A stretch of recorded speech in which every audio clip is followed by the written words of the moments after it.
So the thing that struck me most about Hamlet is that he hates women. He has severe mommy issues. I mean, I understand that he has mommy issues because he's deep in the grief of his father and his role as king, and he's saying, like, my mom, it looked like her and my dad had this great relationship, but she seems to have that same relationship with my uncle, and he's got the problems with his uncle. But I mean, he's falling into this, like, blame the woman. Like, it's not her fault that she's put in a position where she has to marry the uncle or else she's put out to pasture. That's not her fault.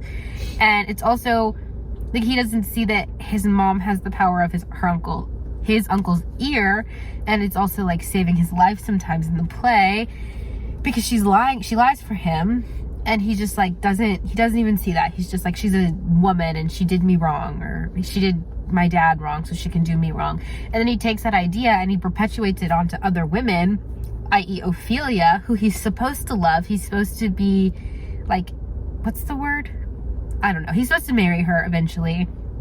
And Ophelia has the men in this play think for her, and she ends up dead. And I'm like, if that is not commentary on the fact that men should not be thinking for women, I don't know what is. But she's just like this young girl who the only people she has in her life are her dad, her brother, and her boyfriend. Her boyfriend hates her, is like, yeah, I never loved you. You're dumb and a whore, and I hope everything bad happens to you. I hope the man you marry, like, he's gonna find out you're stupid and a whore, and he's gonna cheat on you. And it's just like, what in the world? This is the man she's supposed to love, and I get that he's deep in grief, but that was unacceptable. And I think that this just shows like the poor mistreatment of women that's still going on today. And it also ties back into that idea of like, oh, you know, he's pulling on her pigtails, like he's trying to save her and make her go away, like a dog, where you yell at the dog to make it go away, to save it from itself. What movie is that called? I don't know. But he's treating her like a dog in a story. Like, that is not how you should be treating the person that you're supposedly in love with. But back to this, it shows that idea of like, oh, I'm gonna pull on her pigtails to show her that I like her, which is really just a perpetuation of the fact that men can only show anger, and the only way he can show that he likes you or is interested in you is to be rude to you and mean to you. And it's just like, no, let young men show emotion like any other person. Sorry, somebody walked by my car. Show emotion like a normal person. And I think if Hamlet was just like maybe even a 20% more emotionally in touch with what was going on, he would understand like, oh, I'm being manipulated. Or maybe not that he's being manipulated, but he would have looked deeper into a ghost of his father telling him to do something his father raised him not to do. Like, maybe there should have been some more forethought in that. And I think also because he was in such a fragile state with his father's death and his mom's betrayal in his eyes, he's in a position to be manipulated and to be used. And I also think that has similar undertones to how like cults and a lot of gangs and, you know, militia groups will reach out to young people who feel disenfranchised, who feel othered, and they'll prey on them. And that's basically what this ghost did to Hamlet. And even if it was his father, he still preyed on him when he was in a very emotional state. And Hamlet's being irrational. He's a smart guy. He was supposed to be king, but he's like, no, this sounds right. For my father who raised me not to do the thing that I'm about to do, not to seek revenge on people, to be a Renaissance man.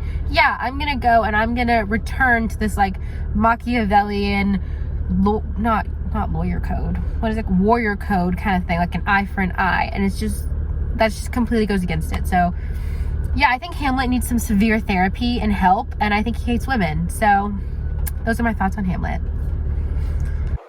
Okay, also, I just wanted to expand on Hamlet and his like view of his mother. I really feel like he feels so betrayed by this because he probably grew up with, I mean, he says it, like, he grew up seeing how great his parents' relationship was, the same way, similar undertones to the way we grow up with this idea of fairy tales.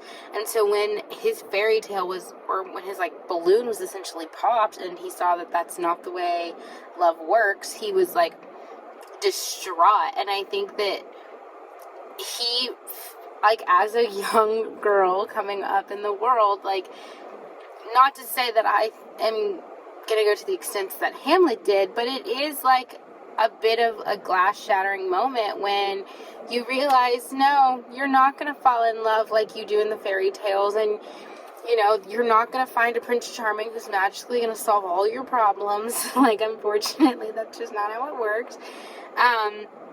And I also think that he has this idea in his head that his mom and dad were like soulmates of some kind, and like that was the only person that his mom could ever fall in love with or could ever love as much as she loved his dad, or at least in the same way. And I think also that is an idea that we still have today, where it's like you have this one perfect person and everybody else is just there, they will never compare. And it's like, if you are lucky enough to have that, then that's great, but I don't think that the majority of us are.